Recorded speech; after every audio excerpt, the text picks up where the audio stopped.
Et oui, mesdames et messieurs, on a atteint les 200 abonnés et pour ça, j'aimerais vous remercier. Mais comme les actes valent mieux que les paroles, je vous ai préparé un petit programme avec un short par jour pour toute la semaine qui suit, en espérant que vous allez vous régaler. Et sur ce, on passe tout de suite à la vidéo. Et aujourd'hui, on va voir les 5 plus gros coléoptères du monde. Numéro 5, le coléoptère girafe.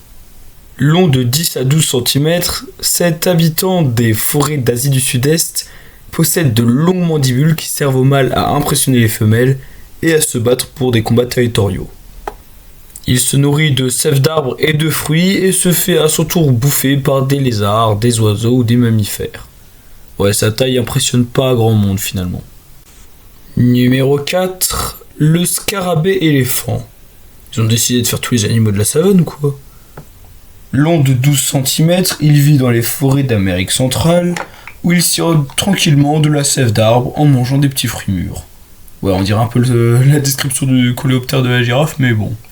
Il vit de nuit, et comme ce dernier, écoutez, grosses cornes qui permettent de se battre contre des mâles, impressionner des femelles, y filer les reptiles, les oiseaux, les mammifères. Bon, en gros, c'est le coléoptère de la girafe, mais en Amérique du Sud, quoi. Après l'accouplement, les femelles vont déposer les œufs dans du bois mort où elles vont mettre 29 mois à devenir des adultes. C'est tellement long. Numéro 3, le scarabée hippopotame, encore un animal de la savane. Non, c'est une blague, le scarabée Goliath. Long de 14 cm pour un poids de 100 grammes, il vit également dans les forêts tropicales, mais cette fois-ci d'Afrique de l'Ouest. Pour les prédateurs, c'est comme les deux précédents, sauf que vous rajoutez les grenouilles. Et devinez quoi, il se nourrit de sève d'arbres et de fruits. Après la reproduction, où le mâle a dragué sa femelle en combattant les autres avec ses petites cornes en forme de Y, la femelle peut pondre ses œufs dans un sol ou dans une vieille souche pourrie, et les larves vont devenir encore plus grosses que les adultes et atteindre un poids de 100 grammes. Numéro 2, le dynastercule.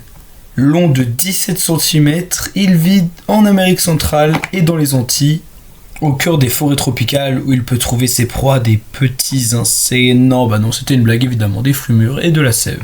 Ils sont surtout actifs de nuit où les mâles charment leur dulcinée avec leurs cornes, oui, ça va pas changer, et où les femelles, une fois fécondées, vont pondre dans du bois mort des larves qui mettront 18 mois à devenir adultes. Sinon, niveau prédateur, c'est exactement la même chose que pour tous les coléoptères qu'on a vus précédemment. Et hop là, il est tombé. Et enfin, le numéro 1, le scarabée titan. Long de 17 cm et vivant dans les forêts d'Amérique centrale, ça va peut-être vous surprendre, mais il se nourrit ni de sève, ni de fruits mûrs. En fait, il se nourrit pas du tout. À la manière des éphémères, il n'a aucun moyen de s'alimenter, et les adultes vivent donc grâce aux réserves qu'il a accumulées à l'état de larve. L'état de larve dans lequel il a passé plusieurs années après que sa mère ait pondu son œuf dans du bois en décomposition après s'être fait charmer par un beau scarabée titan. Enfin, beau, on s'en fout, vous connaissez les scarabées maintenant.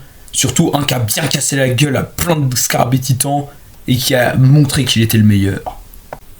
Et voilà, c'est la fin de cette vidéo, j'espère qu'elle vous aura plu et moi je vous dis à la prochaine.